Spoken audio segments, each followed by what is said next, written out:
Good morning student, मेरा नाम है भवानी सिंह और आप सभी का बहुत बहुत स्वागत है मेरे चैनल जिसका नाम है फिजिक्स बाय बीएस केलावत। तो बच्चों, कैसी चल रही है आपकी पढ़ाई? आई होप सो अच्छी चल रही होगी। मेनली बोर्ड स्टूडेंट को बहुत ध्यान से पढ़ना है और टाइम मैनेज करते हुए पढ़ना है। अब ये कोविड-19 की जो प्रॉब्लम है ये कब तक आगे और एक्सटेंड होगी, आपका वेकेशन जो है वो कब तक आगे और एक्सटेंड होगा, इसके बारे में अभी कुछ नहीं कहा जा सकता। और अगर आपका ये कोविड-19 की प्रॉब्लम नहीं होती तो मैं भी ये जो सेशन है ये अभी 1 मई से स्टार्ट हो जाता, मगर अब ये कोविड-19 की प्रॉब्लम की वजह से आपका जो सेशन है वो स्टार्ट नहीं हो पाया है और नहीं आप स्कूल जा सकते हो, नहीं आप कोई कोचिंग ज्वाइन कर सकते हो। तो आपके पास सिर्फ एक ही तरीका है, वो है ऑनलाइन प्लेटफॉर्म के थ्रू पढ़ाई करना। तो आपको बहुत अच्छे से ध्यान रखना है, आपकी बोर्ड की पढ़ाई है। देखो, इस कोविड-19 की प्रॉब्लम की वजह से जितने भी ये हॉलीडे आगे एक्सटेंड हो रहे हैं, इसका मतलब ये नहीं है कि आपका फाइनल एग्जाम जो होगा वो और डिले होगा, ऐसा पॉसिबल नहीं है। तो आपको बिल्कुल प्रिपेयर रहना है, तैयार रहना है और अच्छे से पढ़ाई करनी है। और जहां तक इस मेरे चैनल की बात है तो मैं बिल्कुल कोशिश करूंगा कि आपको बिल्कुल सीक्वेंस वाइज पढ़ाऊं और फर्स्ट चैप्टर से स्टार्ट करेंगे और लास्ट चैप्टर तक हम चलने वाले हैं। सारे टॉपिक कवर करेंगे, सारे न्यूमेरिकल्स कवर करेंगे और कोशिश करेंगे कि जेईई मेंस और नीट लेवल के भी साथ साथ में हर चैप्टर के एंड में क्वेश्चंस करवा दिए जाए ताकि आपके कंसेप्ट अच्छे हो जाएंगे। आपको वीडियोस को बहुत अच्छे से देखना है, सिंसियरली देखना है, उसको सुनना है, साथ में नोट्स बनाने हैं और न्यूमेरिकल की बहुत अच्छे से प्रैक्टिस करनी है, क्योंकि जो आपकी स्थिर वैद्युत की है, इलेक्ट्रोस्टैटिक है, इसमें बहुत अच्छे अच्छे न्यूमेरिकल्स बनते हैं। तो आपको बहुत अच्छे से प्रैक्टिस करनी चाहिए। और जहां तक नोट्स की बात है तो वो मैं अवेलेबल करवा रहा हूं और वैसे जैसे ही आपका चैप्टर खत्म होगा तो मैं सारे नोट्स को एक साथ भी अवेलेबल करवा दूंगा। मगर आपको कोशिश करनी है कि आप वीडियो को सुनो, लेक्चर को सुनो और अपने हाथ से आप नोट्स बनाओ, वो ज्यादा आपके लिए बेनिफिट होगा लास्ट के लिए, क्योंकि अपने द्वारा लिखे गए नोट्स ही हमारे लिए ज्यादा यूजफुल होते हैं। बाकी कंटेंट और नोट्स की बात है तो नेट पर आपको बहुत सारे कंटेंट, बहुत सारे नोट्स और बहुत सारी चीजें मिल जाती है। इसका मतलब ये नहीं होता है कि आप उससे पढ़ पाओगे। आपको अपने हैंड रिटन नोट्स ही यूज करने हैं। पहले अगर आप मेरे चैनल से पढ़ रहे हो तो आपको पहले वो वीडियोस देखना है, फिर आपको नोट्स भी बनाने हैं। उसके बाद जो मैं नोट्स भेजूंगा आपको या पीडीएफ फॉर्मेट में जो मैं आपको नोट्स दे रहा हूं उसका भी यूज करना है और आपको अच्छे से नोट्स लिख लेने हैं, ठीक है। और ये जो प्रॉब्लम चल रही है कोविड-19 की वजह से, है ना, इसकी वजह से सारी छुट्टियां एक्सटेंड हो रही है, सेशन एक्सटेंड हो रहा है ना, तो आपकी पढ़ाई काफी डिस्टर्ब हो रही है। तो आपको अपनी पढ़ाई रेगुलर रखनी है, क्योंकि जो मेन एग्जाम होते हैं फेब या मार्च में, तो वो उसका टाइम तो वही रहने वाला है। तो आपको बहुत ध्यान रखना है, बहुत अच्छे से पढ़ना है और साथ साथ में पढ़ाई कंटिन्यू रखनी है। सारे सब्जेक्ट को इक्वली टाइम देना है और नोट्स प्रिपेयर करने हैं और अपनी तैयारी जो है वो रेगुलर आपको स्टार्ट रखनी है। चाहे ये जो सेशन है वो मैं भी 15 जुलाई से स्टार्ट हो, 1 जुलाई से स्टार्ट हो, अभी इसके बारे में कुछ नहीं कहा जा सकता, ठीक है। अभी आपका बोर्ड का एग्जाम है तो मैथ्स वालों का वो बोर्ड का एग्जाम भी बाकी है 12th क्लास का, तो वो एग्जाम भी होगा, डेफिनेटली होगा एग्जाम। उसके बाद रिजल्ट कितने दिन बाद आएगा, है ना। मगर जो अभी 11th क्लास के जो बच्चे हैं, जो अभी उनके एग्जाम तो नहीं हुए पर वो 12th क्लास के अंदर स्विच कर गए हैं, तो उनको उनकी तैयारी बहुत अच्छे से करनी है, बहुत अच्छे से पढ़ना है। आपको बाहर भी नहीं घूमना है। आपको पता है कि राजसमंद डिस्ट्रिक्ट में भी जो ये कोविड-19 के पेशेंट की नंबर्स बढ़ते चले जा रहे हैं। आपको घर में रहना है, सेफ रहना है, फैमिली को भी सेफ रखना है और अच्छे से पढ़ाई करनी है। और मेरे पास कुछ क्वेरीज आई थी 10th क्लास को लेके, तो कि सर उनकी क्लासेस कब स्टार्ट होगी। तो देखो 10th क्लास में कोशिश कर रहा हूं कि 10th क्लास का फिजिक्स और केमिस्ट्री वाला जो पार्ट है वो मैं आपको बहुत जल्दी इस चैनल पे अवेलेबल करवा दूंगा। और मैं कोशिश कर रहा हूं कि मैथ्स भी मैं आपको 10th क्लास की स्टार्ट कर दूं। पर और 11th क्लास की जहां तक बात है तो महीना या 1.5 महीने बाद में या जुलाई से या 1 जुलाई से मैं कोशिश करूंगा कि 11th की बेसिक क्लासेस भी यहां पर डाल दी जाएगी, जो आपको काफी हेल्प करेगी। आप मेरे चैनल के साथ बने रहिए। आप सारे वीडियो आपको कंटिन्यू मिलेंगे और सारे जो वीडियोस होंगे वो पाइपलाइनिंग में मिलेंगे। आपको पढ़ने में वो काफी हेल्प करेंगे। आपको पढ़ते वक्त ये ध्यान रखना है कि आपको हाइपर नहीं होना है, कोई भी चैप्टर आगे पीछे करके नहीं पढ़ना है। जैसा आपका एनसीईआरटी का सिलेबस है, 1st, 2nd, 3rd, इसी सीक्वेंस में आपको चैप्टर्स पढ़ते हुए लास्ट तक जाना है। आपको ऐसे चैप्टर पढ़ते वक्त सीक्वेंस को ब्रेक नहीं करना है, ठीक है। इस बात का आपको बिल्कुल ध्यान रखना है और बिल्कुल सीक्वेंस वाइज ही पढ़ना है, अदरवाइज आपको काफी दिक्कत आने वाली है, ठीक है। तो जैसे जैसे क्लासेस ऑनलाइन चल रही है, आपको साथ साथ में कंटिन्यू क्लासेस करनी है और आपकी पढ़ाई को आपको कंटिन्यू करना है। और 10th क्लास की जहां तक बात है तो मैं बहुत जल्दी स्टार्ट कर दूंगा आपके साइंस वाला पोर्शन, और मैथमेटिक्स का भी साथ साथ में मैं कोशिश कर रहा हूं कि वो भी कंटेंट मैं आपको यहां पर अवेलेबल करवा देता हूं। अब बात करते हैं हम लास्ट क्लास जो लेक्चर नंबर 1.5 था, उसमें हम जो चैप्टर पढ़ रहे थे वो विद्युत क्षेत्र पढ़ रहे थे, और उसमें हमने कूलाम के नियम पे कुछ अच्छे से न्यूमेरिकल किए थे लास्ट सेक्शन के अंदर। आज भी हम कूलाम के नियम के ऊपर ही न्यूमेरिकल करने वाले हैं, मगर आज का जो न्यूमेरिकल का टाइप है वो है पॉलीगन टाइप। पॉलीगन का मतलब अगर बहुभुज आकार की जो आकृतियां होती हैं उन पर अगर आवेश होंगे और अगर आपको बल ज्ञात करना है किसी भी बिंदु या किसी भी आवेश पर, तो कैसे ज्ञात किया जाता है, तो इस टाइप के कुछ न्यूमेरिकल करेंगे। और इस लेक्चर के एंड में कुछ क्वेश्चन हम जेई या नीट लेवल के भी मैं इसमें बताने वाला हूं आज। ठीक है, तो आज का जो क्लास है वो हम स्टार्ट करने वाले हैं। इससे पहले अगर आपने पीछे वाले लेक्चर्स नहीं देखे हो 1.1 से 1.5, तो आप चैनल में जाइए और चैनल की प्लेलिस्ट में जाइए। चैनल की प्लेलिस्ट में आपको हिंदी और इंग्लिश मीडियम के सेपरेट वीडियो दिख जाएंगे और सीक्वेंस में सारे वीडियोस दिख जाएंगे। आप अपनी एनसीईआरटी की बुक साथ में रख सकते हो और आप मेरे लेक्चर्स को वीडियो को देखोगे तो आपको बिल्कुल वो का वो सीक्वेंस वहां पर इस चैनल पर आपको मिलने वाला है। ठीक है, तो आज का वीडियो स्टार्ट करते हैं। अगर कुछ कोई स्टूडेंट है, अगर वो टेलीग्राम पर है तो टेलीग्राम पर भी मेरा चैनल है, आप मुझे उस टेलीग्राम पर भी ज्वाइन कर सकते हो। और मेरी टेलीग्राम की जो चैनल है उसका जो लिंक है वो t.me/physicsbys कहलावत है। आप चाहो तो टेलीग्राम पर भी मुझे ज्वाइन कर सकते हो, वहां पर भी आपको ये सारे कंटेंट, नोट्स और वीडियो के लिंक मिल जाएंगे, वहां पर भी आप पढ़ सकते हो। ठीक है, तो हम स्टार्ट करते हैं आज की क्लास जो लेक्चर नंबर 1.6, और इसमें हम आज भी कूलाम के नियम के ऊपर क्वेश्चंस करने वाले हैं। और ये एक स्पेशल टाइप के क्वेश्चंस है जिनको मैंने यहां पर लिख दिया है बहुभुज पे आधारित। बहुभुज मतलब दो या तीन भुज, दो या दो से ज्यादा भुजाओं वाली जो आकृति होती है उसे अपन बहुभुज कहते हैं। तो उस पे बेस्ड कुछ क्वेश्चन होंगे जो हम आज पढ़ने वाले हैं। तो देखिए पहला क्वेश्चन क्या है उसको देख लेते हैं हम। फर्स्ट क्वेश्चन देखो, भुजा ए वाले एक समबाहु त्रिभुज के शीर्ष ए, बी व सी पर समान आवेश क्यों है? त्रिभुज के बिंदु सी पर विद्युत बल ज्ञात कीजिए। ठीक है, हमको बल ज्ञात करना है, तो बल ज्ञात करने के लिए हम कूलाम के नियम का उपयोग करते हैं। ठीक है, तो देखो क्या कह रहा है डायग्राम आपके पास। ये एक समबाहु त्रिभुज है और तीनों समबाहु त्रिभुज मतलब तीनों की भुजा है। मैं मान लेता हूं ए है और ये मेरे पास ए बिंदु है, ये बी बिंदु है और ये मेरे पास सी बिंदु है। ठीक है, और तीनों पर समान आवेश है, तो इस पर भी क्यू आवेश है, इस पर भी क्यू आवेश है और इस पर भी क्यू आवेश है। क्लियर है? आपको पूछा गया है इस सी बिंदु पर विद्युत बल ज्ञात करना है। ठीक है, तो सबसे पहले देखो इन दोनों के मध्य एक बल लगेगा। ठीक है, और ये जो बल जो होगा ये भी प्लस है, ये भी प्लस है और ये भी प्लस है, तो प्रतिकर्षण का होगा, इसको नाम दे रहा हूं मैं F1। इन दोनों ए और सी पर रखे गए आवेशों के मध्य प्रतिकर्षण बल काम करेगा। ये वाला आवेश इस आवेश पर उधर बल लगाएगा, है ना, क्योंकि मुझे सी पर निकालना है। इसी प्रकार ये आवेश इस पर इस दिशा में एक बल लगाएगा, इसको नाम दे रहा हूं मैं FA, इसको नाम दे रहे हैं हम FB। ओके, अब समबाहु त्रिभुज के तीनों कोणों का जो मान होता है वो समान होता है, तो ये हो जाएगा 60 डिग्री और ये भी हो जाएगा आपके पास 60 डिग्री, तो ये कोण इसके बराबर हो जाएगा, तो ये भी हो जाएगा 60 डिग्री। ठीक है, तो हाल फिलहाल इस डायग्राम की कंडीशन कुछ ऐसे बनी है।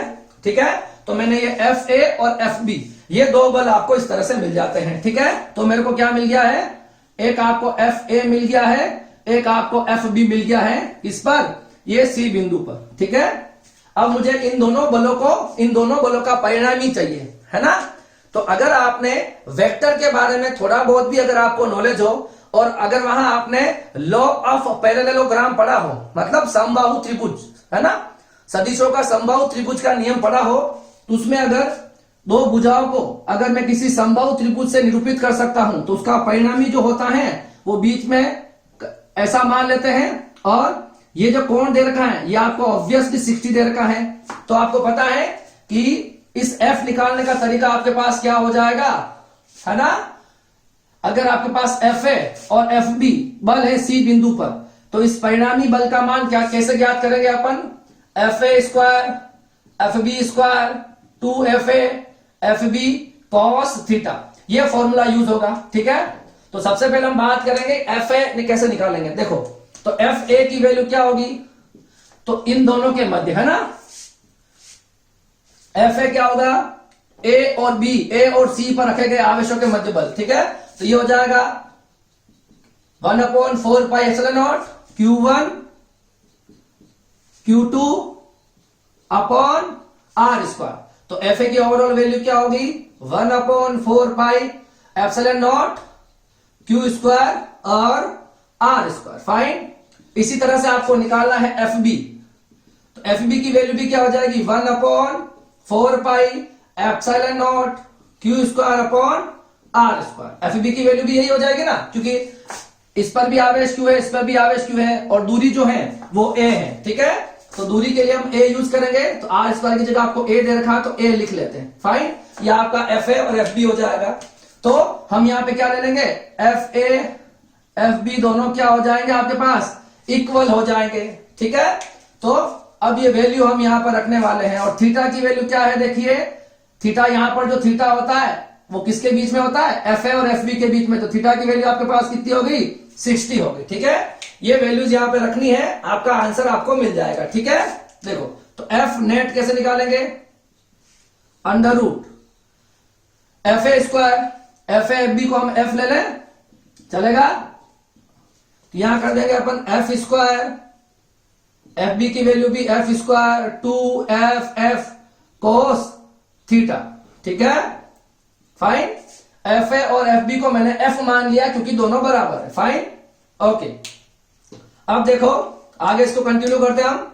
एफ नेट कैसे निकालेंगे? एफ स्क्वायर और एफ स्क्वायर कितना हो गया? 2f स्क्वायर, ये हो गया 2f square cos theta. Okay, theta कितना दे रखा है आपको एफ ए और एफ बी के बीच में, है ना? 60 दे रखा है, यहां रख देंगे 60 डिग्री। एफ नेट कैसे ज्ञात करेंगे? देखो, ये हो जाएगा 2f स्क्वायर, ये हो जाएगा 2f स्क्वायर कोस 60 की वैल्यू होती है 1/2। ठीक है, अब देखिए एफ नेट अंडर रूट, यहां पे क्या बचा? 2f स्क्वायर, यहां पर f स्क्वायर, कितना बच गया? 3f square. अंडर रूट से बाहर निकालो इसको, तो f तो बाहर आके बच जाएगा f, और ये अंडर रूट 3 बच जाएगा। f की वैल्यू क्या बताओ? ये दोनों एफ और एफ बी बराबर, तो एफ की वैल्यू क्या हो जाएगी? 1/4 pi epsilon naught Q square ए स्क्वायर इंटू √3। तो ये आपका एफ नेट जो आएगा वो आ जाएगा √3 1/4 pi epsilon naught Q square ए स्क्वायर। ठीक है, ये इसका हो जाएगा आपके पास आंसर। ठीक है, और एफ ए की दिशा है ना, तो ये एफ ए और एफ बी का नेट जो आएगा वो सी बिंदु पर लगने वाला बल, ये क्या आ जाएगा? सी पर लगने वाला बल।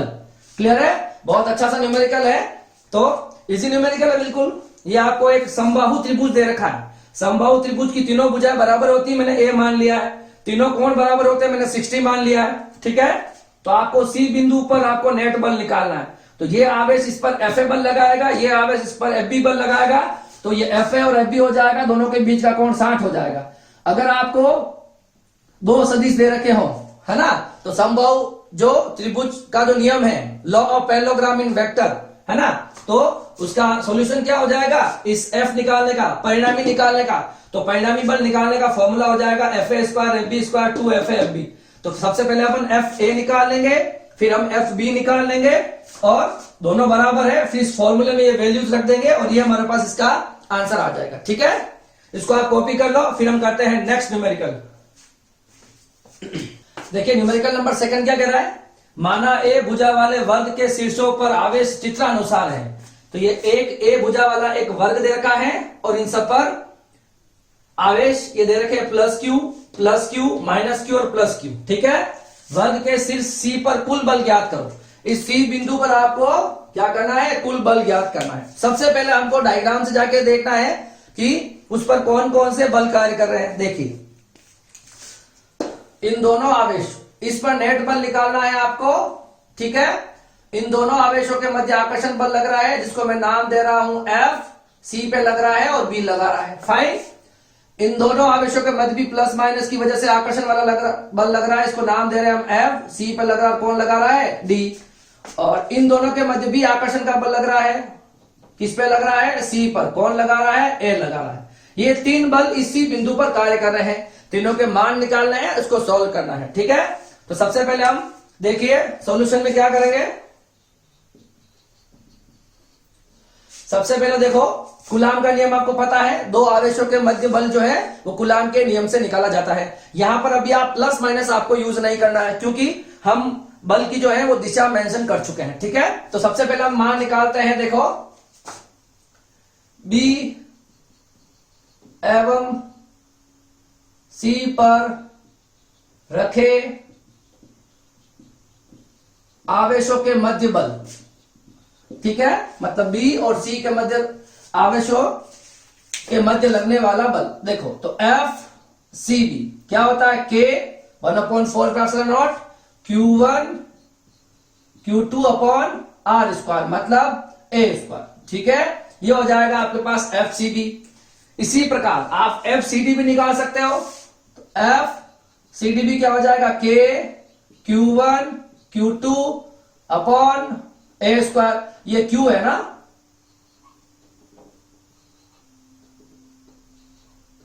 ओके। ये इक्वेशन नंबर सेकंड हो जाएगी। अब निकालना आपको है FCA, ये निकालना है तो आपको ये दूरी भी ज्ञात करनी होगी, दोनों को केंद्र से मिलाने वाली रेखा की दूरी, ये वाली दूरी निकालनी पड़ेगी।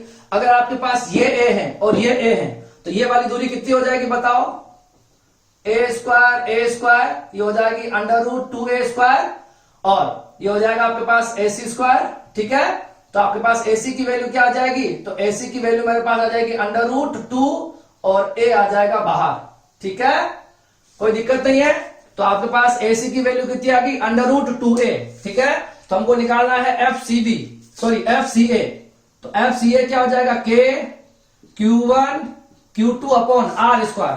तो दूरी कितनी दे रखी है, √2A इसका होल स्क्वायर, ठीक है। तो FCA मेरे पास फाइनली क्या बच जाएगा, K Q इंटू √2 का स्क्वायर 2 और ये A स्क्वायर, ठीक है। तो ये हो जाएगा आपके पास इक्वेशन नंबर थर्ड। अब देखो मैं एक डायग्राम के थ्रू इन तीनों के आंसर निकाल लिए। देखो तो मैं छोटा सा डायग्राम बना देता हूं यहां पर, ये डायग्राम देखो ऐसा बन गया, ठीक है। ये आपके पास FCB है, ये C बिंदु है, ठीक है, ये FCD है और ये आपके पास जो बल है वो FCA है, ठीक है। अब देखो ये वेक्टर राशि है, सदिश राशि है, तो इन तीनों बलों को एक ही रेखा पे लाना पड़ेगा, है ना, तभी हम उसको ऐड कर सकते हैं। तो सबसे पहले हम कहा FCB और FCD इन दोनों का, है ना। देखो तो मैं यहां क्या लिख रहा हूं, देखो ध्यान से, FCB एवं FCD का परिणामी बल। तो सबसे पहले हम इन दोनों को सोल्व करेंगे ना, ये FCD है और ये FCB है, FCA ये है। तो पहले हम FCB और FCD का परिणामी बल ज्ञात करना चाहते हैं, तो किससे ज्ञात करेंगे, आपको पता है, समांतर चतुर्भुज के नियम से, और वो इसको नाम दे देंगे अपन F0। कितना हो जाएगा, देखो ये हो जाएगा हमारे पास FCB square FCD square 2 FCD और cos, इन दोनों के बीच में एंगल कितना है, थीटा = 90 डिग्री। तो cos 90 की वैल्यू कितनी होती है, 0 होती है, तो ये वाली टर्म 0 हो जाएगी। तो देखो आपके पास क्या बचेगा, F0 = FCB स्क्वायर और FCD स्क्वायर, ठीक है। और ये दोनों इक्वल है, देखो FCD और FCB ये दोनों क्या इक्वल है, ठीक है। इसको मैं लिख सकता हूं 2 time of FCB square, FCB square है ना, ये हो जाएगा 2 times of FCB square, clear है ना। क्योंकि FCB और FCD दोनों बराबर है, तो इसको ये तो हो जाएगा 0, है ना। क्यों होगा? बिकॉज cos 90 कितना होता है? 0 होता है। cos 90 की वजह से ये वाली टर्म 0, तो मेरे पास FCB स्क्वायर, तो 2FCB स्क्वायर लिख लिया मैंने, ठीक है। ओके, अब इसको F डॉट को देखो, 2FCB स्क्वायर, तो मेरे पास ये बच गया 2FCB स्क्वायर, ठीक है। ये मेरे पास F नॉट की वैल्यू आ गई, फाइन। अब देखिए इन दोनों का सॉल्यूशन यहां आ जाएगा, तो FCA आ गया और एक हम निकाल चुके हैं F नॉट, है ना। ये तो हो गया FCA और F नॉट, इन दोनों का परिणामी हम ला चुके हैं F नॉट, ठीक है। इन दोनों को तो सिंपली ऐड करना, इक्वेशन नंबर हो जाएगी मेरे पास 4, है ना।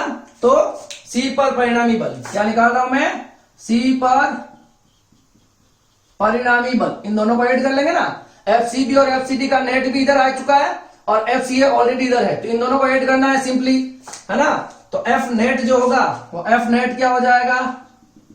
F not plus F not plus FCA, ठीक है। ओके, दोनों वैल्यूज आपके पास है, आप रख सकते हो। F नॉट की वैल्यू आपके पास है √2 FCB square plus FCA square कितना है?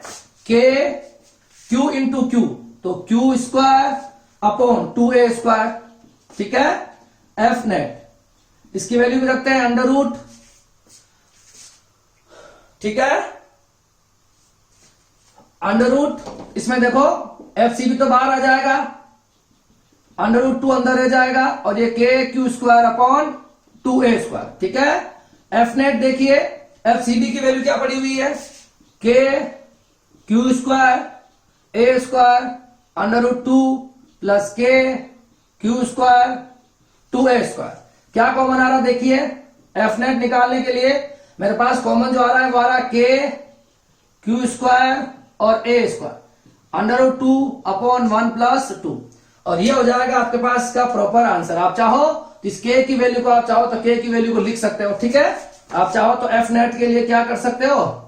K की वैल्यू को आप चाहो तो और दिखा सकते हो, 1/4 pi epsilon naught Q square A square √2 plus 1/2। Okay, ये आपके पास इस क्वेश्चन का आंसर हो जाएगा।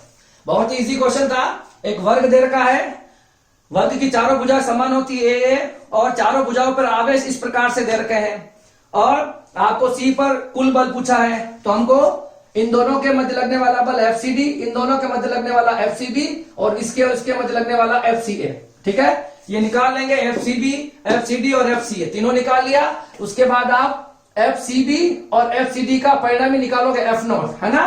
तो F नॉट निकालने का सूत्र वही होता है F1 square F2 square 2F1 F2 cos theta. ये निकाल लिया मेरे पास, ये मेरा पास F नॉट बच गया। तो F नॉट भी देखो इन दोनों का परिणामी इसके विकर्ण पर आता है, तो FCB और FCD ये यहां पर आ जाएगा और FCA ऑलरेडी इसी रेखा विकर्ण पे है, दोनों को आप ऐड कर लोगे और ये आपका आंसर आ जाएगा, ठीक है। कॉपी करो, करते हैं हम नेक्स्ट न्यूमेरिकल। देखिए अब एक क्वेश्चन नंबर 3 क्या कह रहा है? दिए गए वर्ग में आवेशों की स्थिति चित्रानुसार है। वर्ग की भुजा A है एवं केंद्र पर रखे आवेश प्लस Q पर विद्युत बल की गणना कीजिए, ठीक है। तो आपको एक वर्ग दे रखा है, वर्ग में आपको 4 बिंदु 4 शीर्ष हैं A B C और D, और चारों पे plus Q plus Q plus Q और प्लस Q आवेश है, ठीक है। सॉरी, और इस पर आवेश माइनस Q दे रखा है, ठीक है। इस पर आवेश माइनस Q दे रखा है और आपको इस केंद्र पर रखे गए आवेश प्लस Q नोट पर कुल विद्युत बल ज्ञात करना है, ठीक है। तो देखिए सबसे पहले अब इस डायग्राम से कौन कौन से बल इस O बिंदु पर लग रहे हैं या इस plus Q, plus capital Q पर लग रहे हैं वो देख लो। देखो ये प्लस है, ये प्लस है, ये प्लस है, तो एक बल लगेगा इधर, ठीक है। ये प्लस है, प्लस Q, ये प्लस Q है, तो ये लग जाएगा आपके पास FOA, O पे लग रहा है, A लगा रहा है, ठीक है। इसी प्रकार देखो इधर ये बल, ये प्लस है और ये प्लस है, ये इस पर इधर एक बल लगा रहा है, F नोट पे लग रहा है, कौन लगा रहा है? D लगा रहा है, ये इस पे एक बल लगा। इसी प्रकार ये वाला आवेश इस प्लस Q पर प्रतिकर्षण बल लगा रहा है, इधर इस पर लग रहा है, नोट पे कौन लगा रहा है? B लगा रहा है, ठीक है। अब लास्ट में बच गया ये आवेश, ये आवेश इस पर आकर्षण का बल लगा, देखो ये प्लस है ये माइनस है, तो ये इस पर एक आकर्षण का बल लगाएगा जिसको नाम दे देंगे नोट पे लगेगा। कौन लगाएगा? एफ नोट पे या F0 पे लग रहा है। कौन लगा रहा है? C लगा रहा है। ये चारों बल की दिशा कैसा है आपको समझ में आई क्या? देखो ये प्लस क्यू और ये प्लस क्यू प्रतिकर्षण, तो FOA बल लग रहा है। ये प्लस क्यू और ये प्लस क्यू तो FOD लग रहा है। ये प्लस क्यू और ये प्लस क्यू FOB लग रहा है। मगर ये माइनस है, ये जिसको खींचेगा इसमें आकर्षण बल लगेगा जिसको दे दिया FOC। ठीक है, ये आपकी बलों की स्थितियां हो जाएगी। ठीक है, इन चारों बल को निकाल के ऐड करना है ना, यही तो कंसेप्ट है। देखिए तो सबसे पहले देखो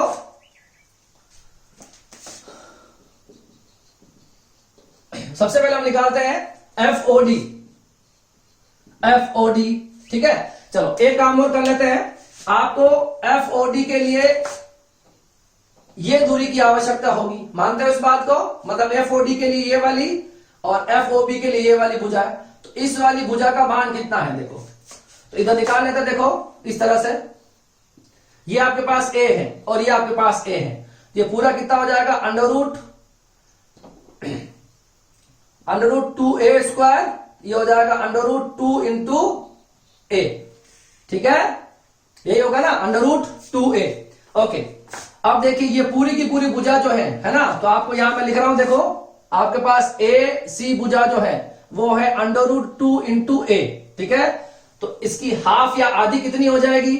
इसकी आधी हो जाएगी अगर आपको FO आपको निकालना है, जैसे कि AO या OB या OD या फिर OC, इन चारों की क्या हो जाएगी? √2A अपॉन 2, इसकी हाफ। ओके, √2 इंटू A, √2 को क्या लिख सकते हो? √2 इंटू √2, ये कैंसिल आउट हो जाएगा, तो A अपॉन √2। तो ये भुजा जो आ रही है ये A upon √2, A upon √2, A upon √2, और ये भी हो जाएगी आपके पास A अपॉन √2। ये चारों भुजाएं कैसे निकाली पता चल गया होगा आपको। ठीक है, तो ये मैंने A लिया, ये D लिया और ये C लिया। ठीक है, तो AC की दूरी कैसे निकाली? तो इस तरह से मैंने निकाली, ये आपको आगे काम आएगी न्यूमेरिकल में। सबसे पहले देखो आप, हम निकालते हैं FOD। देखो FOD इधर लग रहा है पर इन दोनों के मध्य लग रहा है, इस आवेश और इस आवेश के मध्य। ठीक है, तो देखो FOD कितना हो जाएगा?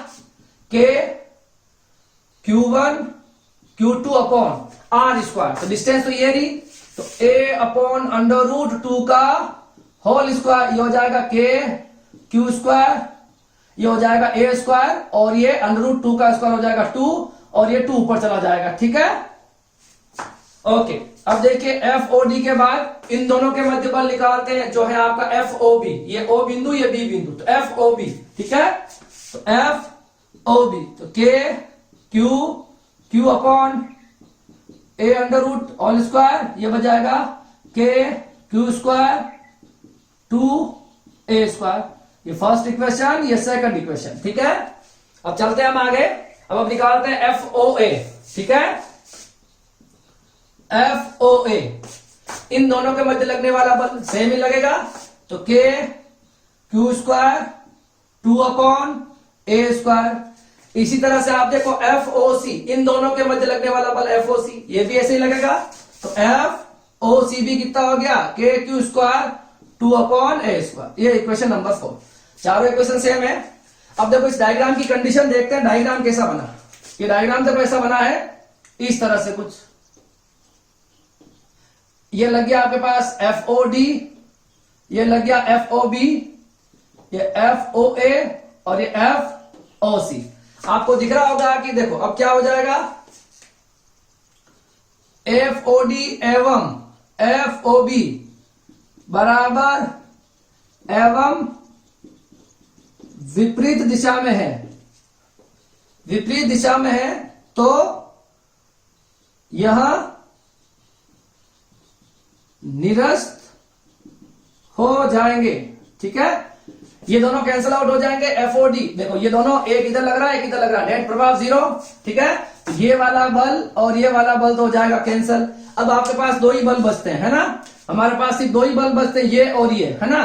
तो F नेट क्या हो जाएगा आपके पास? FOA plus FOC। ठीक है, इन दोनों को ऐड कर लो, दोनों की वैल्यू वैसे सेम है। एफ ओ ए की वैल्यू कितनी है देखो, के क्यू स्क्वायर 2a² प्लस के Q square 2/a²। F net कितना आ जाएगा, तो 2 टाइम्स ऑफ ये सब कुछ के क्यू स्क्वायर 2/a², दोनों सेम है, 2 टाइम्स हो जाएगा। एफ नेट को देखो 2 इंटू 2 4 के क्यू स्क्वायर a², और लास्ट में हम के की वैल्यू रख देंगे।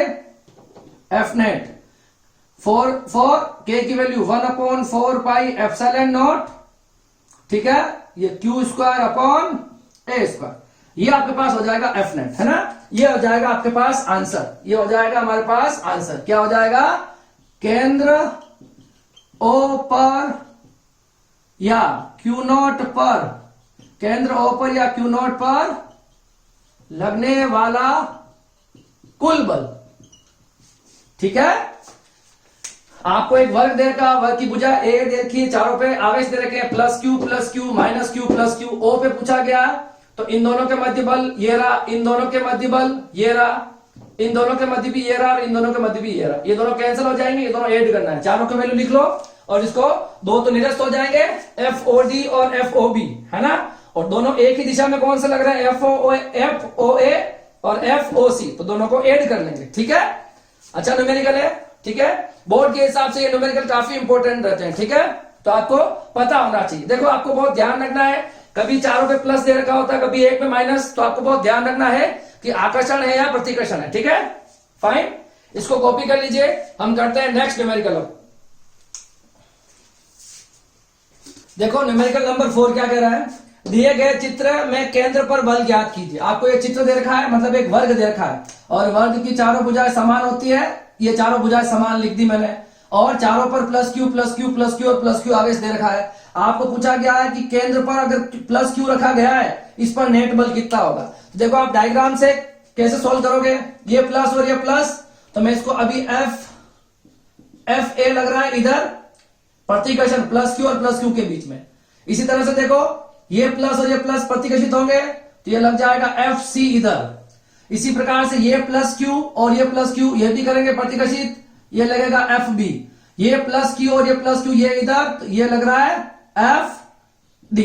क्लियर है ना, ये इस पर इधर बल लगाएगा। देखो यहां पर सेंटर पर लगने वाला बल याद करना है ना, तो ये प्लस है प्रतिकर्षण, तो ये आवेश इस पर इधर बल लगाएगा एफ ए, ये आवेश उस पर उधर बल लगाएगा एफ सी, ये आवेश उस पर उधर बल लगाएगा एफ बी, और ये आवेश इस पर इधर बल लगाएगा एफ डी, ठीक है। तो अगर आप डायग्राम को देखोगे तो आपको डायग्राम कुछ इस तरह से दिख रहा है, आप देखो, ठीक है, ये लग रहा है आपके पास एफ ए, ये लग रहा है एफ सी, और ये लग रहा है एफ बी, और ये लग रहा है एफ डी, ठीक है। आपको मैंने बताया अगर ये ए है तो ये पूरी कितनी हो जाएगी, √2a हो जाएगी, और ये हाफ कितनी हो जाती है, अभी मैंने निकाल के बताया था आपको, है ना।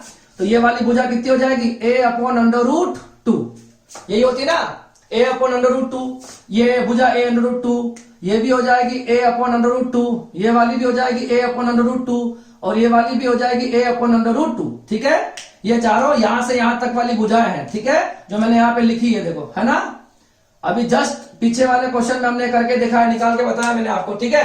तो ये जो भुजा है ये a/√2 है, ये भी a/√2 है, ये भी a/√2 है, और ये a/√2 है, ठीक है। अब आप देखोगे किसी भी एक, देखो सबसे पहले अगर आप एफ ए निकालना चाहो इन दोनों के बीच में, तो एफ ए की वैल्यू क्या हो जाएगी, के Q1 Q2 अपॉन a/√2 का होल स्क्वायर, ये आ जाएगा 1/4 pi epsilon naught Q capital Q a square, और √2 का स्क्वायर 2 हो जाएगा, ये ऊपर मल्टीप्लाई हो जाएगा, तो मेरे पास बच जाएगा 2/4 पाई epsilon naught Q not upon a square, ठीक है। ये आपके पास एफ ए की वैल्यू आ गई। अब देखो आपके पास F A, F B, F C और एफ डी, ये चारों एक है ना, इक्वल होंगे, समान होंगे, ठीक है। अगर आपने एक की वैल्यू निकाल ली एफ ए की, तो F A, F B, F C और एफ डी चारों बराबर हो जाएंगे। पर देखो मैं क्या निष्कर्ष लिख रहा हूं, देखो एफ ए एवं एफ सी बराबर एवं विपरीत, तो क्या हो जाएंगे, निरस्त हो जाएंगे। दूसरा देखो, एफ ए और एफ सी दोनों बराबर और विपरीत है या नहीं है, ये और ये वाला। इसी प्रकार देखो F B and F D, ये भी क्या हो गया, बराबर एवं विपरीत, तो ये भी क्या हो जाएंगे, निरस्त। तो क्या आंसर लिखोगे, ओ पर लगने वाला बल कितना होगा, शून्य होगा, 0 होगा, ये इसका आंसर है। ठीक है, वैसे आपको डायरेक्टली भी पता चल जाता है, मगर मैंने आपको सॉल्व करके इसलिए बताया कि आपको प्रैक्टिस हो जाए कि यहां से यहां पर लगने वाला बल की वैल्यू क्या है। तो एफ ए निकाल लिया, चारों बराबर है, तो ये बल और ये दोनों बल आपस में निरस्त हो जाएंगे, मतलब एफ बी और एफ डी।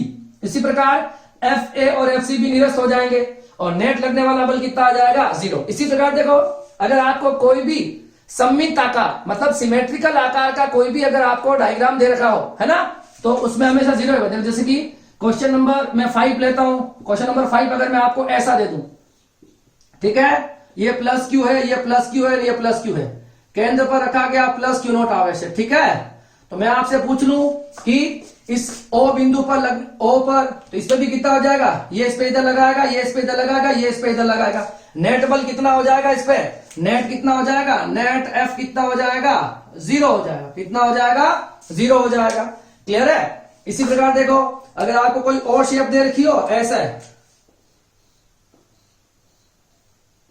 यहां पर suppose plus Q plus Q plus Q plus Q plus Q और प्लस क्यू, ठीक है। और आपको अगर सेंटर में, यहां सेंटर में प्लस क्यू रखा गया है और वो बिंदु है, तो यहां पर भी नेट कितना हो जाएगा, नेट कितना हो जाएगा, नेट एफ कितना हो जाएगा, 0 हो जाएगा। क्लियर है क्या।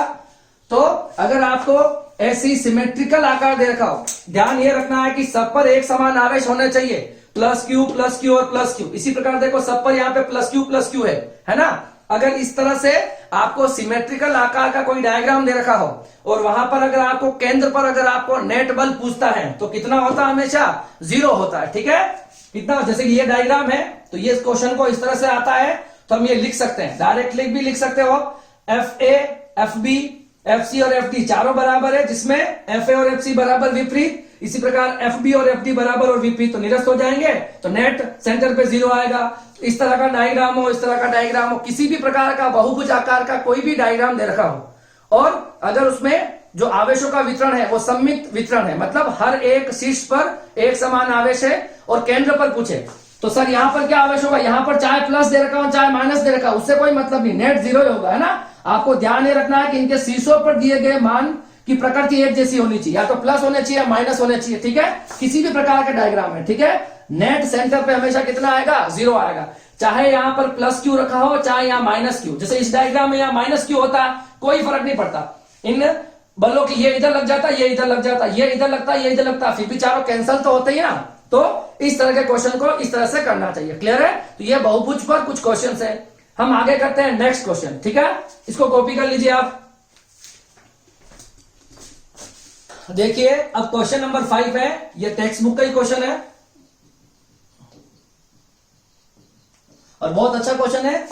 ये दिखने में बड़ा दिख रहा है मगर बहुत ही आसान क्वेश्चन है ना। ऐसे क्वेश्चन हमारे बोर्ड के एग्जाम से काफी, बोर्ड के लिए काफी इंपॉर्टेंट होते हैं। तो देखिए क्या कह रहा है क्वेश्चन, इसकी लैंग्वेज को पढ़ना है और डायग्राम बनाते हुए सोल्व करते हुए चलना, ठीक है, 1 बाय 1 स्टेप। देखिए, दो समरूप गोलाकार चालक बी व सी समान आवेश से आवेशित है। दो गोले दे रखे बी और सी और दोनों पे समान आवेश है तथा परस्पर एफ बल से प्रतिकर्षित करते हैं। अगर समान आवेश होंगे तो प्रतिकर्षण होगा, फाइन। जबकि उनको परस्पर कुछ दूरी पर रख दिया जाता है, आर दूरी मान लेंगे हम, ठीक है। तो देखिए, सबसे पहले हम इसकी बात करते हैं जो क्वेश्चन की स्टार्टिंग है, ठीक है।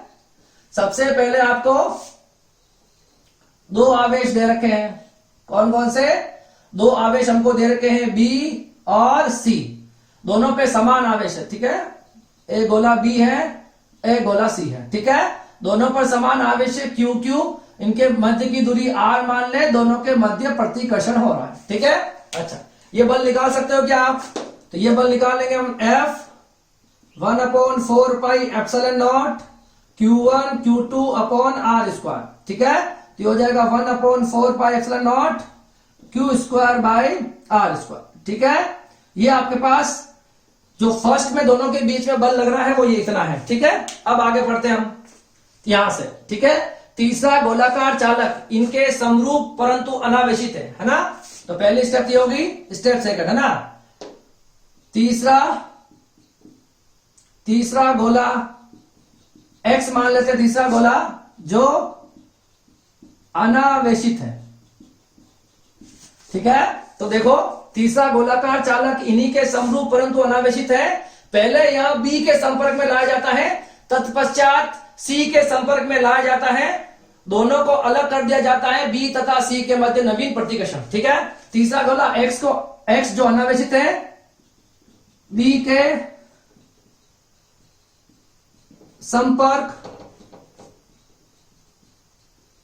संपर्क में लाया जाता है।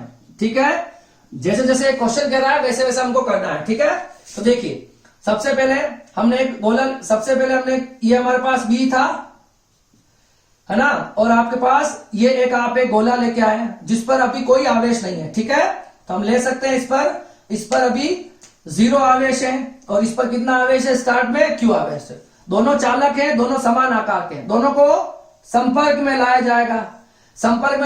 इस पे Q है, इस पे 0 है, तो कुछ देर बाद दोनों पे कितना हो जाएगा, आवेशों का वितरण होगा, जब तक दोनों पर आवेश बराबर नहीं हो जाते। ठीक है, इसमें Q है, इस पे 0 है, कुछ देर बाद चालक होगा तो दोनों पर आवेश बराबर हो जाएंगे, और हम इस तरह से उसको अलग अलग कर लेंगे। ठीक है, तो ये आपके पास हो जाएगा बी वाला गोला, और ये आपके पास हो जाएगा एक्स जो आपने अनावेशित गोला लिया। ठीक है, तो दोनों पे कितना बच जाएगा, Q/2 और Q/2। ये स्टेप नंबर सेकंड है ना। अब देखो तीसरी स्टेप में क्या बोला गया, पहले हम बी के संपर्क में लाए, हम लेके आ गए बी के संपर्क में, अलग अलग कर लो। उसके बाद उस वाले गोले को, इस एक्स वाले गोले को अब सी के संपर्क में लाना है ना। तो स्टेप थर्ड क्या कह रही, देखो अब हमारे पास क्या करना है, ये आपके पास सी वाला गोला है, उस पर ऑलरेडी कितना चार्ज है, Q है। ठीक है, एक आपके पास एक्स गोला है, अब उसके पास कितना चार्ज है, Q/2 है। तो दोनों को संपर्क में लाना है, दोनों को संपर्क में ले आएंगे। देखो 1.5 कितना हो गया, 1.5 है ना। तो 1.5 को क्या लिख सकते हो, 3/2 है ना। 1.5 कितना हो गया, Q + Q/2, ये हो गया 3/2Q। ठीक है, टोटल चार्ज इन दोनों का मिला के कितना हो गया, 3/2Q, और इन 3Q/4। ठीक है, इसमें Q है, इसमें Q/2 है, दोनों को मिला के कितना चार्ज है, कितना आवेश है, 3/2Q। अब इसमें आवेशों का होगा वितरण, और 3/2Q का आधा कितना होता है, 3Q/4, दोनों के बराबर डिवाइड हो जाएंगे। अगर इस 3/2Q के टुकड़े करोगे तो कितना होगा, यही तो होगा। ठीक है, तो एक पे तो ये आ जाएगा ना, एक पे ये आ जाएगा। उसके बाद क्या करना है, देखो इसके बाद दोनों को अलग अलग कर लेना है, एक को अलग कर लोगे और दूसरे को भी अलग कर लोगे। ये हमारे पास C था, ये X था, तो C और X, तो C पर कितना आ गया, 3Q/4, और इस पर भी कितना आ गया, 3Q/4। अब इसने क्या पूछा है, ऐसा करने के बाद B तथा C के मध्य नवीन प्रतिकर्षण बल। ठीक है, तो देखो यहां लिख रहा हूं, लास्ट वाला B और C के मध्य कितना लगेगा। देखो अब आप B का गोला लाओ और C का गोला लाओ, और उसको उतनी ही दूरी R पे रख दो। B के गोले पर कितना आवेश है, Q/2, ये B गोले की स्थिति है। अच्छा, C वाले गोले पे कितना है, 3Q/4, इन दोनों के मध्य लगने वाला बल। तो देखो F = 1/4πε0 K Q1 Q2/R²। ठीक है, तो देखो इसमें क्या हो जाएगा, 2 और 4 8, इसको लिख लेंगे 1/4πε0, ये हो जाएगा 3Q² 8R²। ठीक है, 4 × 2 8 × R²। ठीक है, ओके। फाइनल आंसर क्या हो जाएगा, 3/8 को बाहर निकाल लो, ये हम निकाल रहे हैं F'। ठीक है, तो F' की वैल्यू कितनी आ जाएगी, देखो 3/8 × 1/4πε0 Q²/R²। और ये जो बल लग रहा है, ये बल प्रारंभ में लगने वाला बल था F0 है ना, तो F' कितना आ गया, 3/8 इंटू एफ नॉट। समझ में आया क्या क्वेश्चन ये? देखो ये आवेशों के वितरण पर आधारित क्वेश्चन था। क्या बोला गया? दो समान गोले दे रखे हैं और दोनों को r दूरी पर रख रखा है, दोनों पे समान आवेश है, उनके मध्य लगने वाला प्रतिकर्षण बल इतना हो जाएगा। फिर उन्होंने क्या कहा? उन्होंने कहा तीसरा एक गोला लाना है जो अनावेशित है और उसको सबसे पहले बी के संपर्क में लाना है। बी के संपर्क में लाओगे तो दोनों में आवेश Q/2 हो जाएंगे। तो देखो ये Q/2 हो गया। तो अभी तक हमारे पास बी पर जो आवेश है वो Q/2 है। उसके बाद वो जो गोला था एक्स वाला गोला जो नया लिया था आपने, उस एक्स वाले गोले को आपको इस सी के संपर्क में लाना है। तो मैं इस गोले को एक्स को सी के संपर्क में लाया हूं। देखो ये एक्स गोला सी के संपर्क में, तो इन दोनों गोलों को मिला के टोटल आवेश 3/2 क्यू था। इसके दो टुकड़े करो अगर, तो दोनों पे बराबर आवेश जाएंगे। तो इसमें भी जाएगा 3Q/4, इसमें भी जाएगा 3Q/4, ठीक है। और दोनों पर बराबर आवेश आ जाएंगे। उसके बाद ये बोला जाता है तो बी तथा सी के मध्य नवीन प्रतिकर्षण बल ज्ञात कीजिए। तो ये हमारे पास बी है, ये हमारे पास सी है और दोनों की बीच की दूरी r ही रखते हुए आपको नया वाला बल ज्ञात करना है। तो नया वाला जो बल आएगा वो 3/8 गुणा होगा पहले वाले बल से, ठीक है। अब हम करते हैं कुछ और क्वेश्चन जो कि नीट और जेईई पर बेस्ड है, ठीक है। इसको आप कॉपी कर लीजिए। देखो नेक्स्ट क्वेश्चन है क्वेश्चन नंबर 6 और ये जो क्वेश्चन है ये आपकी टेक्स्ट बुक में भी दे रखा है और ये क्वेश्चन आपके जेईई के अंदर भी आया हुआ है। और टेक्स्ट बुक और जेईई के क्वेश्चन में सिर्फ इसके अंदर एक तो इनकी जो घनत्व दे रखे हैं इनका डिफरेंस है और उसमें कोण दे रखा था वो 60 था और बुक में हमारे 30 है, ठीक है। तो दोनों बिल्कुल सेम क्वेश्चन है और ये क्वेश्चन काफी इंपॉर्टेंट है, ठीक है। और बुक के अंदर इस क्वेश्चन का जो सॉल्यूशन है वो इम्प्रॉपर दे रखा है ना, उसको डायरेक्ट कर रखा है 3 और 4 लाइंस में। मैं आपको इसका डिटेल तरीका समझा रहा हूं कि इस क्वेश्चन का आंसर एग्जैक्टली आता कैसे है, ठीक है।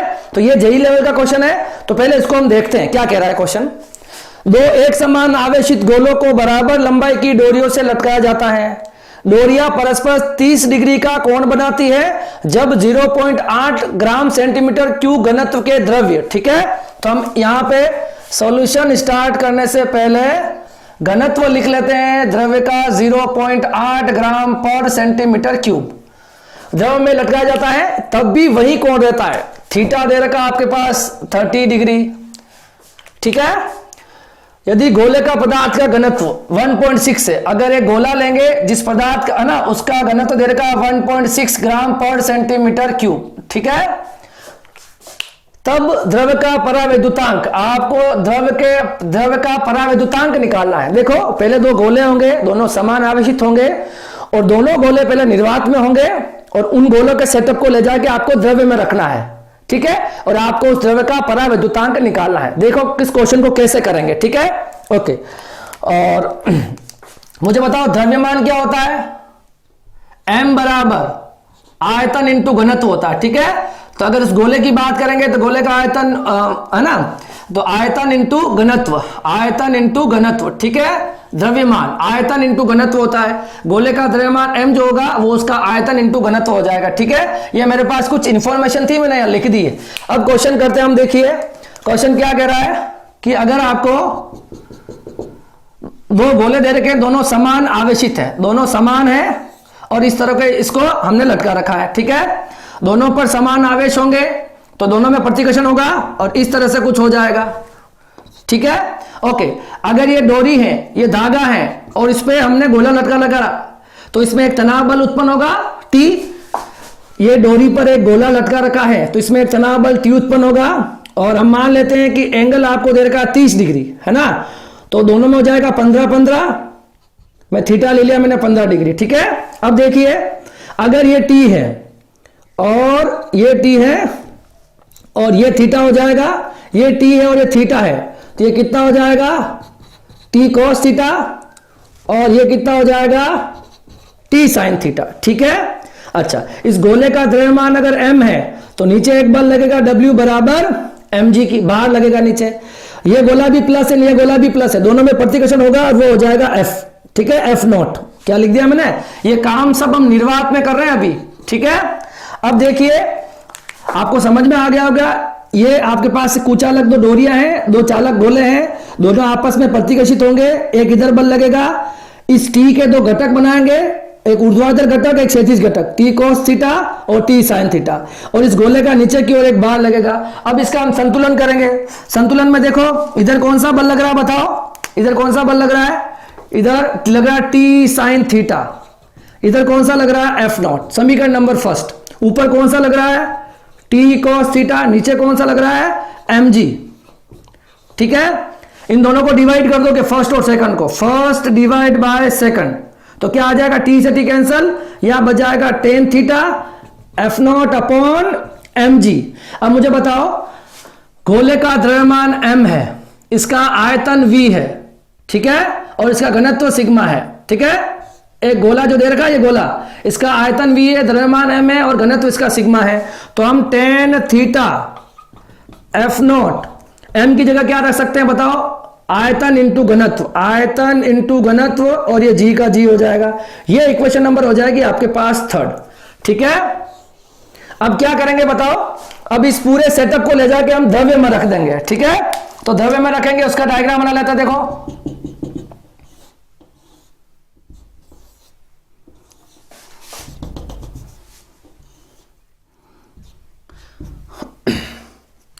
देखो मैंने इसको द्रव्य में ले जाके रख दिया, और ये आपके पास वही 15 डिग्री थीटा हो जाएगा, और इसको रखा है आपने किसी द्रव्य के अंदर। ठीक है, तो इसको किसी द्रव्य में रखा है। ठीक है, इसको हम इस तरह से शो कर देते हैं। ठीक है, मैंने इसको द्रव्य में रखा है। अब देखो इसमें जो तनाव बल उत्पन्न होगा उसको मैं टी डैश मान लू, तनाव बल चेंज हो जाएगा जैसे ही मैं उसको निर्वात से किसी माध्यम में ले जाऊंगा, और ये मेरे पास हो जाएगा थीटा, ये थीटा, ये भी थीटा, तो ये कितना हो जाएगा टी डैश कॉस थीटा, और ये कितना हो जाएगा टी डैश साइन थीटा। और इसमें इधर से इस ये भी प्लस, इस पे लगने वाले बल को मैं ले रहा हूं एफ एम, क्योंकि माध्यम में लग रहा है, इस वजह से मैंने इसको नाम दे दिया एफ एम। नीचे की ओर उसका द्रव्यमान अगर m है तो w बराबर क्या हो जाएगा mg। अब बताओ इसमें और कोई बल लगेगा क्या, तो इसमें एक बल और लगेगा ऊपर की ओर। जब भी हम किसी भी वस्तु को जब द्रव्य में डालते हैं तो ऊपर की ओर उसमें एक बल का अनुभव करता है, उत्प्लवन बल या अपथ्रस्ट कहते हैं। इसको मैं लिख रहा हूं u से, किससे लिख रहे हैं हम, u से। और उस u का मान क्या होता है, उसका u का जो मान होता है वो होता है v रो और g। ठीक है, ऊपर की ओर लगने वाला बल, अब ऊपर की ओर लगने वाला बल मतलब उस गोले का तो आयतन, उस पूरे लिक्विड का घनत्व, और g ये ऊपर की ओर एक और बल लगता है। ठीक है, इसमें भी संतुलन लगाते हैं। देखो राइट साइड में कौन सा बल लग रहा है T dash sine theta, left side में लग रहा है एफ एम। इसमें भी देखो ये हो जाएगा इक्वेशन नंबर 4। ऊपर कौन कौन से लग रहे हैं T dash cos theta plus u, और नीचे कौन सा लग रहा है एम जी। इस u को मैं उधर भेज दूंगा, T dash cos theta M G minus U, equation number 5। इन दोनों को डिवाइड करते हैं, equation number 4 divide by equation number 5। T dash से टी डैश कैंसिल हो जाएगा, तो यहां साइन अपॉन कोस बच जाएगा टेन थीटा। टेन थीटा बराबर यहां पे हो जाएगा आपके पास F M upon M G minus U. ठीक है, ओके।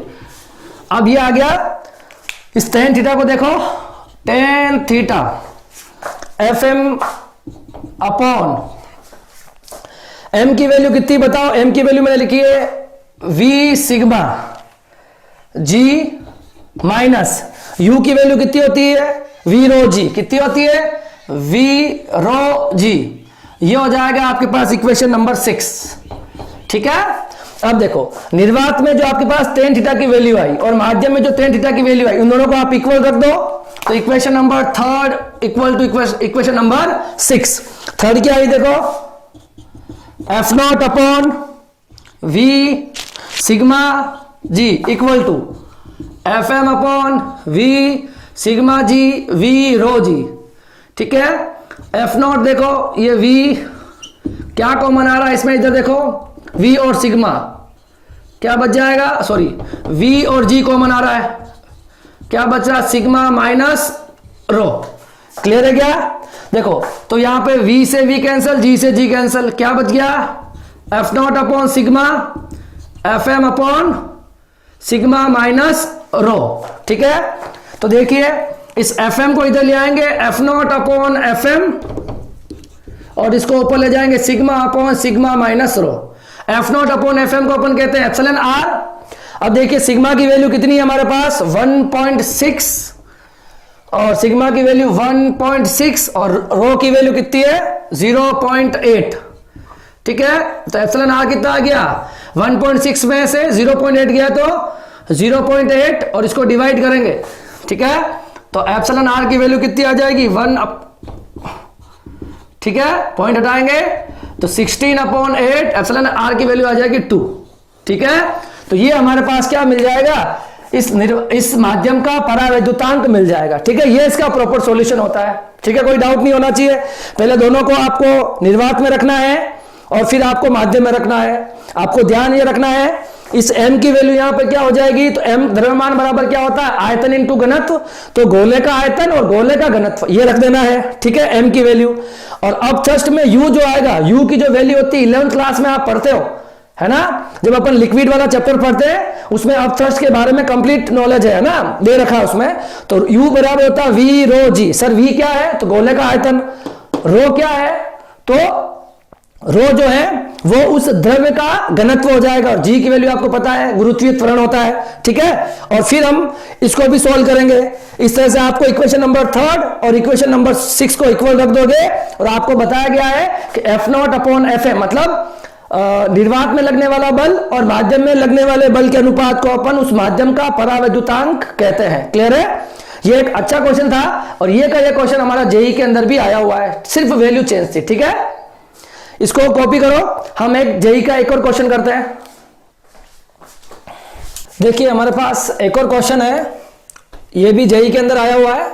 क्या क्वेश्चन है देखो, ये एक सरल आवर्त गति मतलब सिंपल हार्मोनिक मोशन पर बेस्ड एक क्वेश्चन है। बहुत अच्छा क्वेश्चन है। देखिए इसको, दो समान धनात्मक आवेश के मध्य दूरी 2a है। एक आवेश ये एक आवेश है, दोनों धनात्मक होने चाहिए और दोनों के मध्य दूरी 2a है। क्रिया रेखा के मध्य में Q0 आवेश रखा गया है। ये क्रिया रेखा है, इसके मध्य में Q0 आवेश रखा गया है। ठीक है, Q0 को क्रिया रेखा पर दोनों आवेशों में किसी भी और अल्प विस्थापन देते हैं। इस Q0 आवेश को आप या तो अल्प विस्थापन इधर दो या इधर दो, दोनों में किसी भी और एक की ओर आप अल्प विस्थापन देते हो, तो आपको यह बताना है कि ये Q0 जो है ये सरल आवर्त गति कर रहा है, पहली बात। और अगर वो सरल आवर्त गति कर रहा है तो उसका आवर्त काल कितना होगा, ये दोनों चीज आपको निकालनी है। ठीक है, तो देखिए इसको कैसे सोल्व करेंगे, तो इसका सॉल्यूशन देखो आप। ठीक है, अच्छा क्वेश्चन है, कंसेप्ट है इसमें बढ़िया सा। देखो अगर मेरे पास एक Q0 आवेश है, सुनना ध्यान से, इसको मानो मैंने अल्प विस्थापन दिया इतना। ठीक है, मैं इस डिस्टेंस को थोड़ी बड़ी बता रहा हूं पर अल्प विस्थापन है ना, थोड़ा सा विस्थापन देते हैं हम। ठीक है, पर डायग्राम क्लियर दिखे इसलिए मैं इस विस्थापन को थोड़ा सा बड़ा बता रहा हूं। ठीक है, तो मान लेते हैं मैं इसको x विस्थापन देता हूं, कितना x विस्थापन हम इसको देते हैं। ठीक है, ये दूरी 2a है टोटल, तो ये a हो जाएगी, ये a हो जाएगी। अब जब ये आवेश अल्प विस्थापन देने पर इस बिंदु पर पहुंचेगा, तो देखो इस O बिंदु पर जब ये आवेश पहुंचेगा अल्प विस्थापन के बाद में, तो देखिए ये आवेश इस पर एक बल लगाएगा इधर, इसको नाम मैं F2 दे रहा हूं। ये 2 है और ये 1 है। अभी ये धनावेश इस पर इधर एक बल लगाएगा, ये हो जाएगा आपके पास F2। इसी प्रकार ये आवेश भी इस पर एक बल लगाएगा, इसको दे देंगे हम F1। मैं आपसे सिंपली अभी ये पूछता हूं कि F2 बड़ा होगा या F1 बड़ा होगा। देखो दोनों आवेश के परिमाण तो बराबर है, मगर दूरी किसकी कम है, दूरी इस आवेश की, इस 2 पर रखे गए आवेश की दूरी कम है। तो ये F2 जो होगा ये बड़ा हो जाएगा F1 से। ठीक है, तो आप F नेट कैसे निकालोगे दोनों में, F2 माइनस F1। इसमें किसी को कोई प्रॉब्लम है क्या?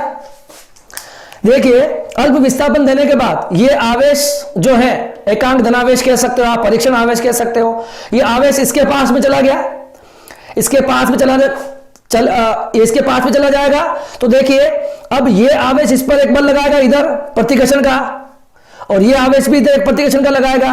पर F2 F1 से बड़ा क्यों होगा, क्योंकि F2 जो आवेश है उसके लिए दूरी कम है और इसके लिए दूरी क्या है, ज्यादा होती है। जिसके लिए दूरी कम होती है तो बल जो होता है वो बढ़ जाता है। ठीक है, ओके।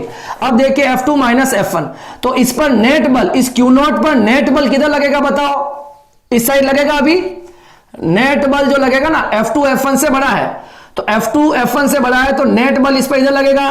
तो ये जो आपके पास Q0 आवेश जो होगा ये इधर जाएगा, यहां पर तो रुकेगा नहीं, गति के कारण ये इधर पहुंच जाएगा, यहां पहुंचने के बाद वापस ये इस पर उधर बल लगाएगा, ये वापस उधर जाएगा, ये चलता ही रहेगा।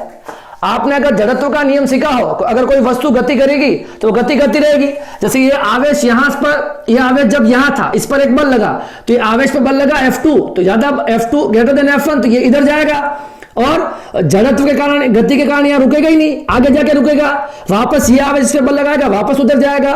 तो इस तरह से ये इस बीच वाली स्थिति पर इस तरह से ये आवेश घूमता रहेगा। इसका मतलब पता चल जाता हमको कि ये आवेश जो है ये सरल आवर्त गति कर रहा है।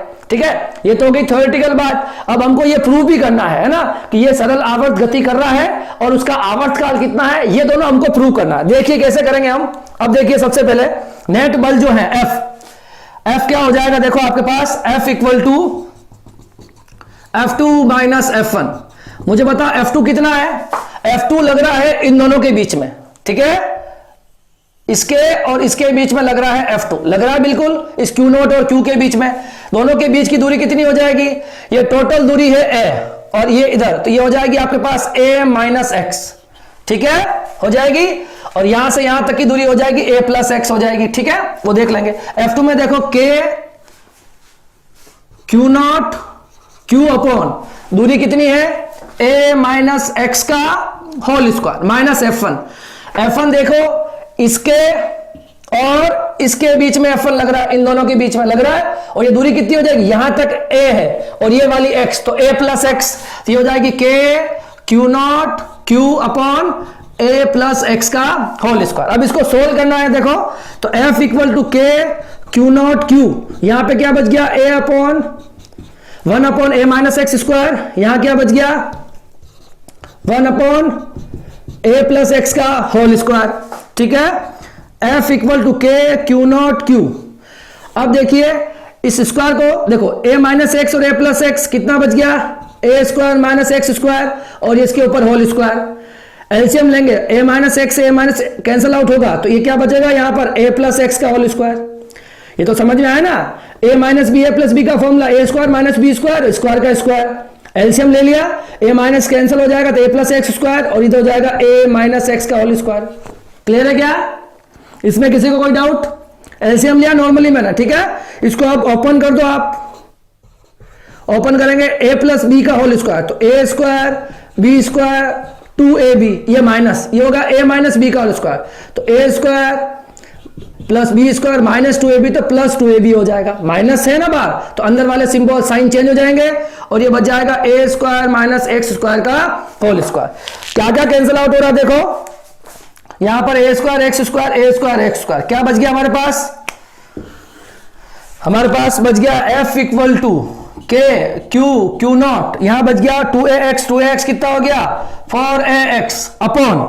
अब देखिए आपको एक कंडीशन में यहां बता रहा हूं, मुझे बताओ ये A जो है, ये A क्या x से बहुत ज्यादा बड़ा नहीं है क्या?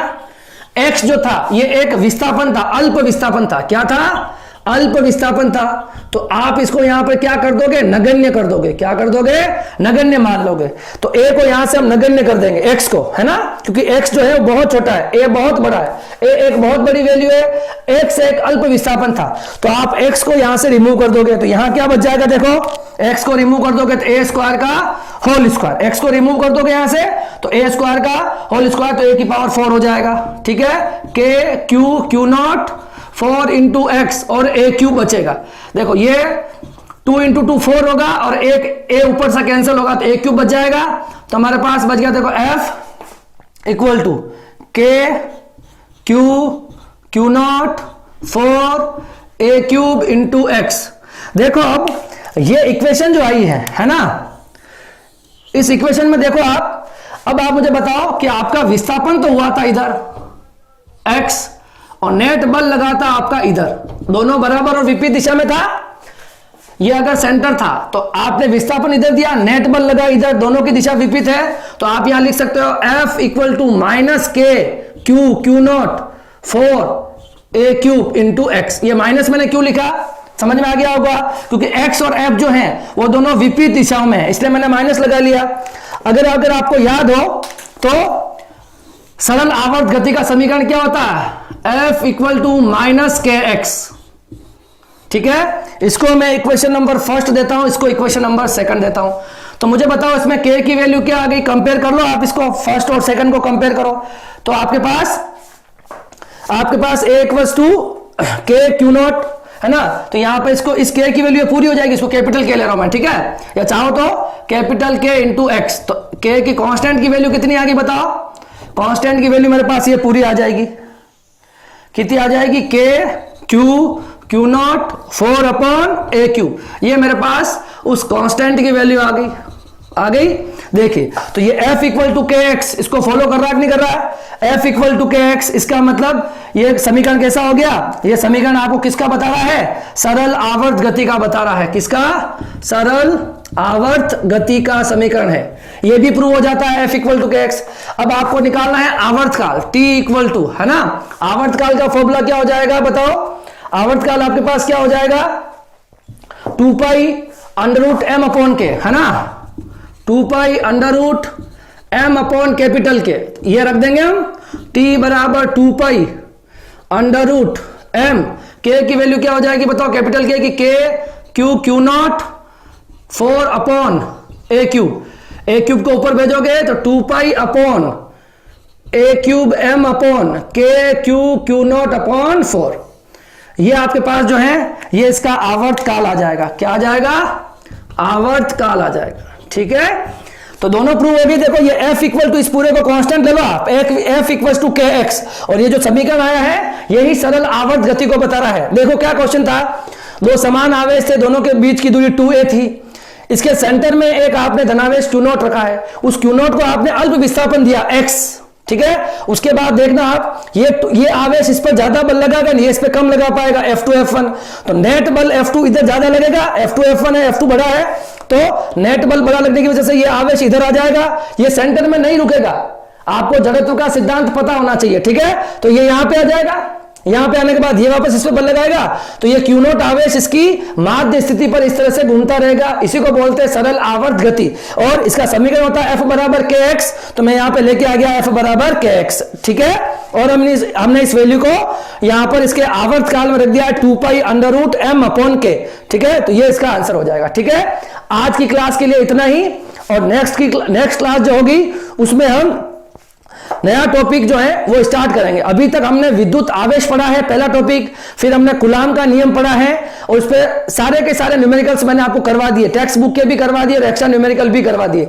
अब नेक्स्ट क्लास जो होगी उसमें हम विद्युत क्षेत्र से स्टार्ट करेंगे, विद्युत क्षेत्र, और लास्ट सेक्शन इस चैप्टर का रहेगा विद्युत द्विध्रुव।